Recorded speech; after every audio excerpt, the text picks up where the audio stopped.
Radio Auto, l'occasion rêvée. Avec AD, le réseau 2000 garagistes et carrossiers multimarques. Et comme tous les samedis matins sur Sud Radio avec nos partenaires de Mobility TV, c'est l'occasion rêvée avec nos 3 spécialistes qui ont testé comme d'habitude pour vous des modèles sur le marché de l'occasion. Mais juste avant, notre invité ce matin, c'est Florent Segura, directeur d'auto1.com France. Bonjour Florent. Bonjour. Alors avec vous, on va parler des ventes de véhicules d'occasion électriques, en augmentation de 50% par rapport à 2022. Quelles sont les marques les plus vendues, Florent ?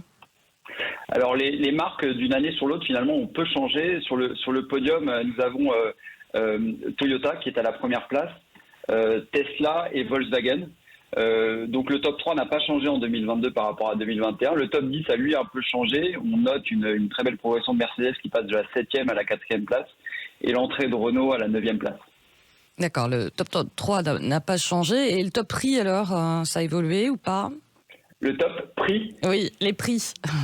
Alors les prix, oui, les prix évoluent. Alors ce qu'on voit sur le marché du véhicule d'occasion électrique, donc on parle d'hybride ou de véhicule à batterie, on le voit, ça reflète finalement, c'est le reflet de ce qu'on voit sur le marché du véhicule d'occasion en général.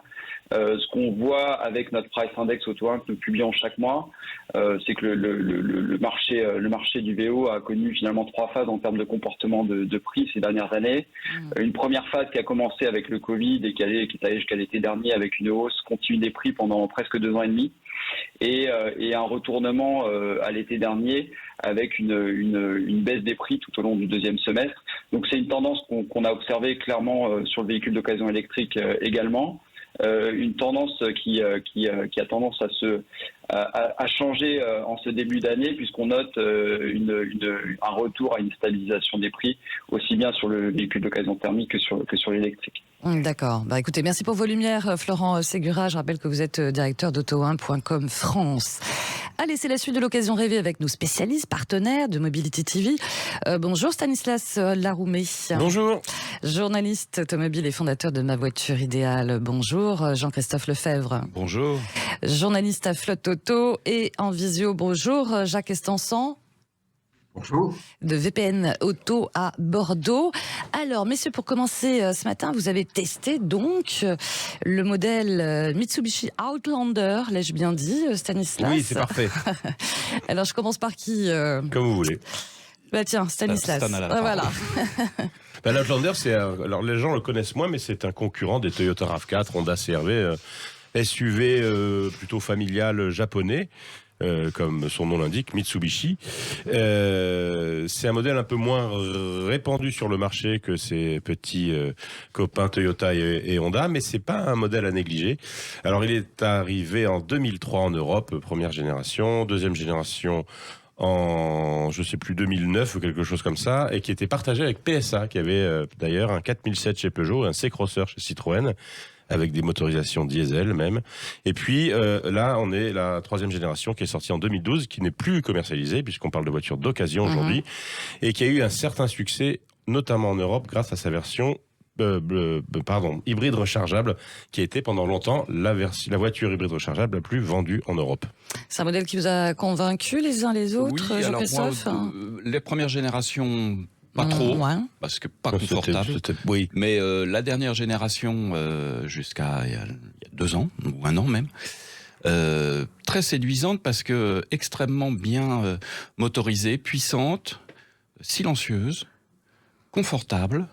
Elle avait tous les atouts pour percer, ce qu'elle a fait d'ailleurs. Ça a été vraiment la voiture la plus vendue en hybride rechargeable. Et même quand on l'utilise pas en hybride rechargeable, c'est-à-dire on la recharge jamais, elle reste très sobre. Et c'était aussi l'avantage qu'il y a chez Toyota par exemple, c'est que leur système full hybride, comme chez Renault depuis peu, sont des vrais systèmes et non pas un simple moteur électrique qu'on met sur un moteur thermique et qui permet de faire des économies quand on a de l'électricité. Vous êtes tout aussi enthousiaste, Jacques Estançon ? Oui. C'est un bon modèle. Après, il n'y en a pas des tonnes sur le marché à la vente. Nous, on en a eu quelques-uns avec la nouvelle motorisation hybride, là, rechargeable. Aux alentours des 25 à 27 000 euros. pour des véhicules qui avaient dans les 50 à 60 000 km. Voilà ce que j'ai eu en stock ces derniers mois à la vente. Et après, c'est un bon produit, effectivement. Je partage. Bon rapport qualité-prix alors? Oui.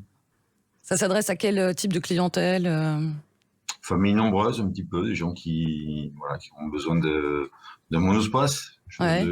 qui ont besoin d'espace, famille, nombreuses, des enfants, des couples. C'est souvent la première voiture, c'est la voiture avec laquelle on part en vacances, c'est la voiture qu'on n'utilise pas forcément tous les jours, parce qu'elle est un petit peu... voilà. Stanislas Laroumé, elle répond à des besoins peut-être d'ailleurs même en ce moment. Alors je ne sais pas si vous vous souvenez, mais quand cette voiture est sortie, donc la version, je parle de la version hybride rechargeable, on en voyait beaucoup dans les grandes villes parce que c'était très apprécié des taxis. C'était une des premières hybrides rechargeables à peu près accessibles et donc il y en avait beaucoup. Alors il faut savoir que l'Outlander, la version dont on parle, qui est la 3e génération, qui est sortie en 2012, a eu un restylage en 2019 et c'est ce dont on parlait à l'instant, avec une batterie qui a augmenté en capacité en passant de 12 kWh à 13,8 kWh, ce qui permettait d'avoir plus d'autonomie en électrique, environ 50 km dans les faits, en réel, ce qui est déjà pas mal pour une voiture de cette époque-là. Et un moteur aussi thermique qui est passé de 2 litres à 2 litres 4. Donc on avait une voiture, comme le disait Jean-Christophe, performante et agréable à conduire et puis aussi silencieuse. Alors attention, Mitsubishi, la Outlander à l'heure actuelle n'est plus commercialisée, mais il y a une nouvelle version qui arrive l'année prochaine, en 2024, donc, qui sera elle aussi hybride rechargeable et c'est celle-là qu'on attend beaucoup puisque vous le savez, en Europe, on tend beaucoup à acheter ce genre de voiture avec cette technologie hybride électrique, essence plus électrique donc. Voilà, mais on sera peut-être sur un autre budget là pour le coup. Certainement, parce que de toute façon, les voitures ont tendance à augmenter, comme tout augmente. Et bien, Mitsubishi ne devrait pas déroger à la règle. Jean-Christophe Lefebvre. Je dois ajouter quand même que c'est aussi un véhicule statutaire. Hein. C'est pas seulement un véhicule pour les familles, mais par exemple en entreprise, cet Outlander a plutôt eu du succès.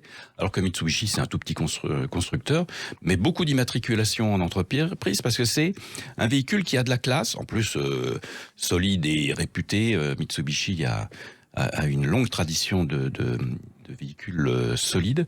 Donc la nouvelle génération, bon, ce sera probablement pareil, voire mieux. En attendant, il y a encore de l'hybride chez Mitsubishi en Europe, puisqu'ils rebadgent 2 voitures qui sont le Renault Captur, hybride rechargeable, qui n'existe plus chez Renault d'ailleurs, et puis la Clio qui va s'appeler... la Colt. La Colt, merci. La Colt. Mot de la fin peut-être avec vous, Jacques Estançon. Ah, c'est plus dur. Tout a été dit, on va attendre le nouveau Outlander. Là, pour l'instant, on vend surtout des modèles de 2018, 2019, 2020. Voilà. D'accord. Pour tout type. Et honnêtement, aussi pour les auditeurs, effectivement, à aller dans un budget, aller aux alentours, au-delà de 20 000 euros, mais aux alentours des 25 000 euros, on a un joli produit, quoi, qui est bien fini, qui est agréable à conduire. Tout à fait. C'est un super véhicule.